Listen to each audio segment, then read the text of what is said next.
Why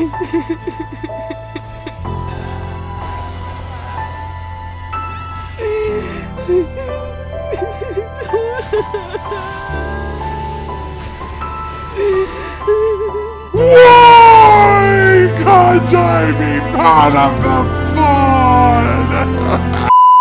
Hello, my fellow Sunbreakians. Is that something we can be called? Does that work? No. Okay. Well, aside from feeling very sad for Gameth, how are you doing when it comes to containing the overwhelming, massive amount of hype that there is for this glorious-looking G/Master Rank expansion? I'm over here waiting like, give me Sunbreak! And so I don't soon break, I thought it'd be fun to go through every single monster we are getting in Sunbreak. Everything new, everything returning, and everything in between. And excitingly, it would seem we are up to 14. Well, you'll see what I mean. First and foremost, let's look at the returning monsters. And we started with, well, you know,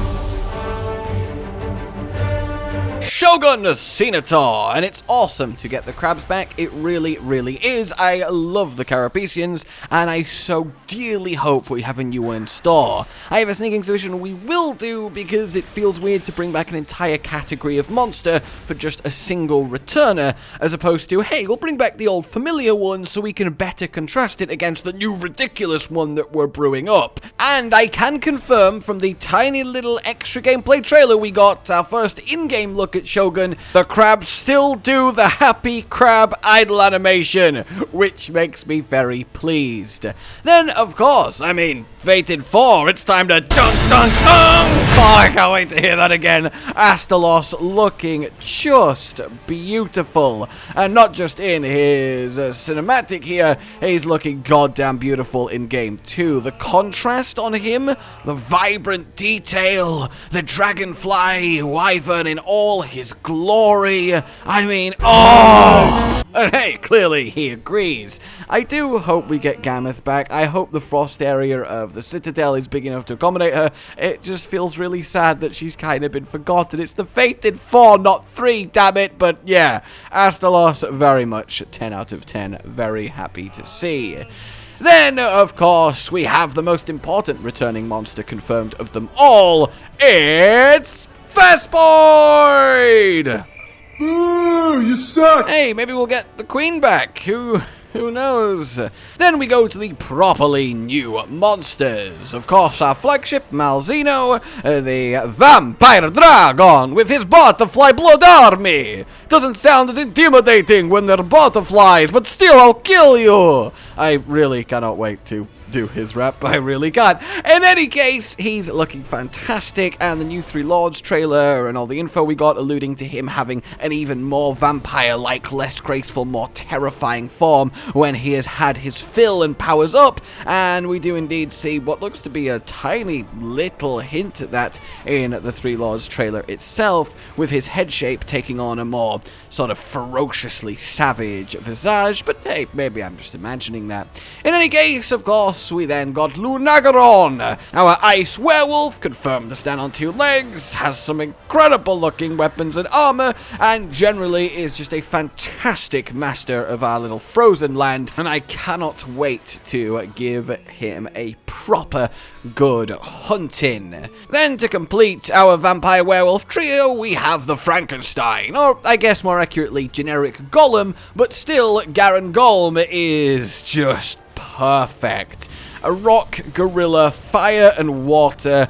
Every little part of him I absolutely adore. I love these big, imposing, raw strength, beat the earth, crush you underfoot type monsters, and he just seems to encapsulate that completely. He really is a perfect third to fit the trio of lords. We have this super savage fast wolf, we have this super deliberate regal elder dragon, and then we have this destructive, powerful, angry fanged beast, and they all seem very much to not be fans of each other, and I cannot wait to see how that rivalry develops.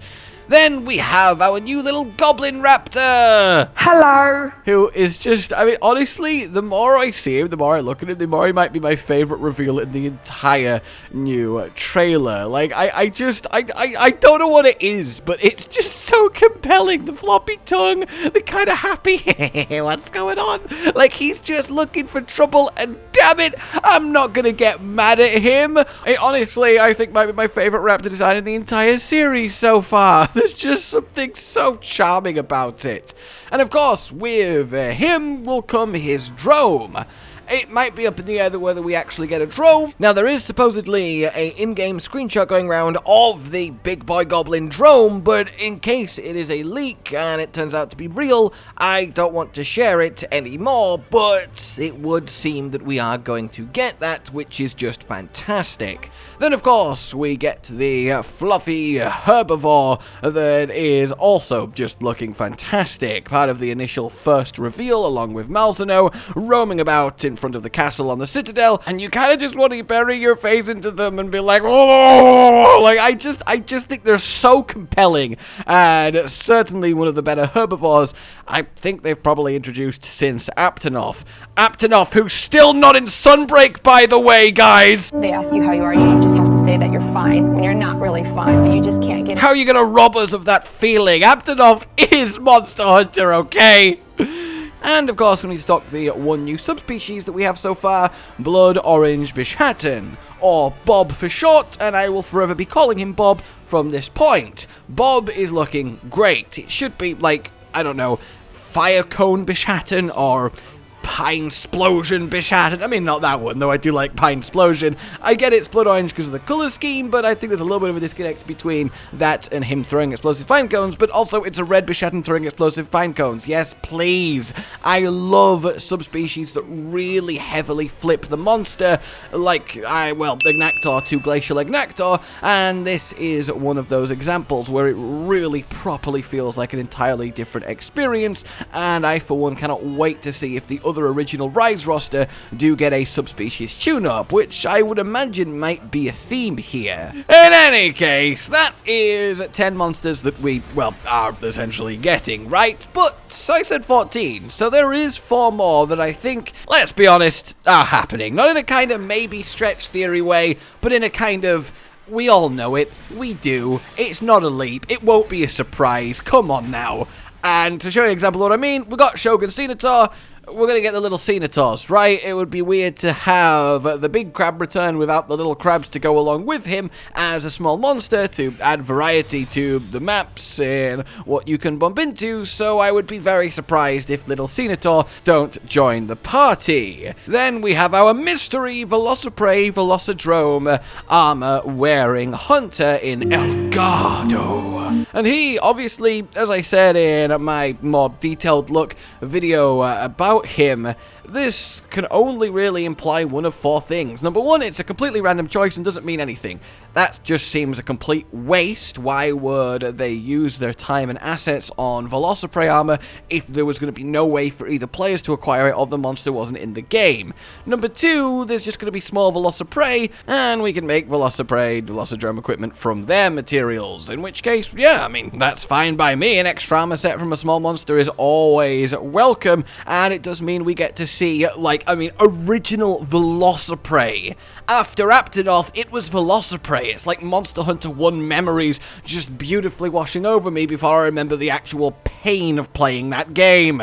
And then, of course, it could mean full Velocidrome, in which case that's Monster 13, and that is a very interesting choice too. One that is a bit weird, but hey, maybe they just want another slew of raptors to fill out the lower end of Master Rank. The 4th option, of course, is the Viporium returning, so we can get armor sets of monsters not in the game, but hey, Ceanataur, Velocidrome, and Velocidrome, I think we should all very much keep an eye out for. And then, finally, look, we've got Astalos.